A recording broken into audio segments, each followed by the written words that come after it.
नमस्कार मंडळी, आपल्या चॅनलला स्वागत करत आहे मी सुजाता. आज आपण बनवणार आहे चमचमीत, झणझणीत आणि अगदी रसरशीत अशी शेवगाच्या शेंगाच्या रस्सा भाजी. चला तर मग वेळ न घालवता रेसिपीला सुरुवात करूया. तुम्हाला मी इथे एक टिप्स देते. शेवगा कट करताना असं एक फ्रंट साईडला एक माग साईडला कट करायचं, कारण ते त्याच्यावरचं साल काढायला खूपच सोपं होत. मी इथं रस्सा भाजीला काय काय लागते ते सगळं मसाला घेतले. खोबरं, धनिया, कढीपत्ता, फुटाण, शेंगदाणा आणि कांदा, 2 टोमॅटो घेतले, थोडा अद्रक आणि लसूणचा पेस्ट पण तुम्ही वापरू शकते. नाहीतर एका कढाईमध्ये थोडा तेल घ्यायचा, त्याच्यामध्ये थोडा शेवगाचा शेंगा फ्राय करून घ्यायचे. शेवगाच्या शेंगाचा कलर थोडा चेंज होऊपर्यंत थोडा फ्राय करून घ्यायचं. त्याच्यामध्ये तुम्ही फ्राय करताना थोडा मीठ, हळद घालून फ्राय करायचं. असं शेवगाच्या शेंगा फ्राय करून घेतल्या ना, त्याला खूप चव येते, टेस्ट येते. त्याच्यामुळं आम्ही थोडासा शेवगाचा शेंगा आहे ना फ्राय करून घ्यायचं. जास्त काय करपायचं नाही आपल्याला. त्याच पातेल्यामध्ये कांदा थोडा भाजून घ्यायचं, कारण गोल्डन कलर येऊपर्यंत कांदा थोडा भाजून घ्यायचा. त्याच्यामध्ये नंतर थोडा लाल मिरच घालायचा, म्हणजे बॅडगी मिरची असते बघा, ते जास्त तिखट नसते. मी ते वापरले इथं. आता 2 बॅडगी मिरची घातले मी इथं. नंतर थोडा फुटाण डाळ घातले आणि थोडा शेंगदाणा. हे फुटाण डाळ शेंगदाणा का घालायचं म्हटलं तर ग्रेव्ही थिक होते, त्याच्यामुळे आम्ही फुटाण आणि शेंगदाणा वापरले. थोडं खोबर पण घातले, मी ऑलरेडी क्रश करून ठेवून घेतलेलं खोबर मी इथं वापरले. ते पण थोडं सगळं फ्राय करून घ्यायचं. हे सगळं मी लो फ्लेम वरच ठेवून करायचं, कारण हे खूप लवकर करपते.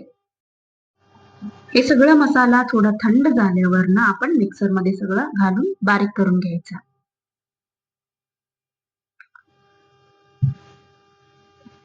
आता मसाला असं दिसते बघा, पूर्ण असं पेस्ट सारखं बारीक करून घ्यायचं. आता परत पातेल्यामध्ये थोडं तेल घालायचं आणि त्याच्यामध्ये थोडं जिरं, लसूण, तुम्ही इथं अद्रक लसूण पेस्ट पण वापरू शकते. दोन्ही घालून थोडा फ्राय करायचं. नंतर त्याच्यामध्ये आपण थोडा फ्राय करून घ्यायचं.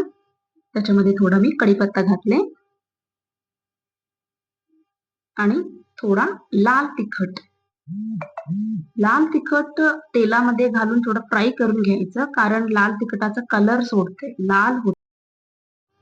आता आम्ही करून घेतलेलं मसालाचं पेस्ट घालायचं. पेस्ट घालून 5 ते 7 मिनिटापर्यंत परतून घ्यायचं. लो फ्लेम मध्ये गॅस ठेवून परतून घ्यायचं आहे.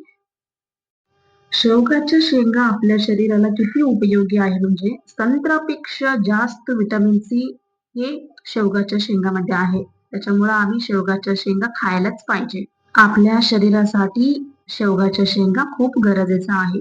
आता मी ह्या भाजीमध्ये टोमॅटो घातले, कारण टोमॅटो लवकर मऊ होते, त्याच्यामुळे मी लास्टला टोमॅटो घातले. नंतर थोडा 1 चमचा गरम मसाला घातले आणि चव अनुसार मीठ घातले. ते सगळं घालून परत थोडा वेळ परतून घ्यायचं आहे. आता आपला मसाला पूर्णपणे रेडी झाले. त्याच्यामध्ये तुम्ही आता शेवगाच्या शेंगा घाला, थोडा मिक्स करा व्यवस्थित.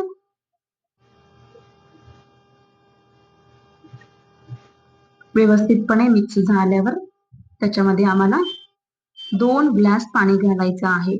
मी इथं आता हा भाजी मी आता 4 लोकांसाठी बनवत आहे, त्याच्यामुळे मी इथे 2 ग्लास पाणी वापरलेलं आहे. तुम्हाला अजून जास्त लोकांसाठी बनवायचं असेल तर तुम्ही ह्याच्या मसाला प्रमाण जास्त करून त्याच्यामध्ये पाणी जास्त वापरायचं.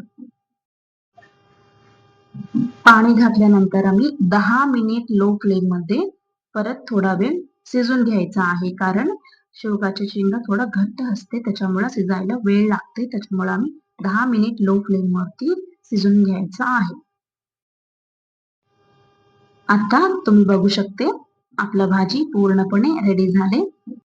हा शेवगाचा भाजी भाकरी बरोबर अप्रतिम लागते, खूप छान लागते. हा व्हिडिओ तुम्हाला आवडला असेल तर आपलं चॅनलला लाईक आणि सबस्क्राईब करायचं विसरू नका. तुमच्या घरी पण तुम्ही एकदा हा पद्धतीने शेवगाचं भाजी नक्की ट्राय करा.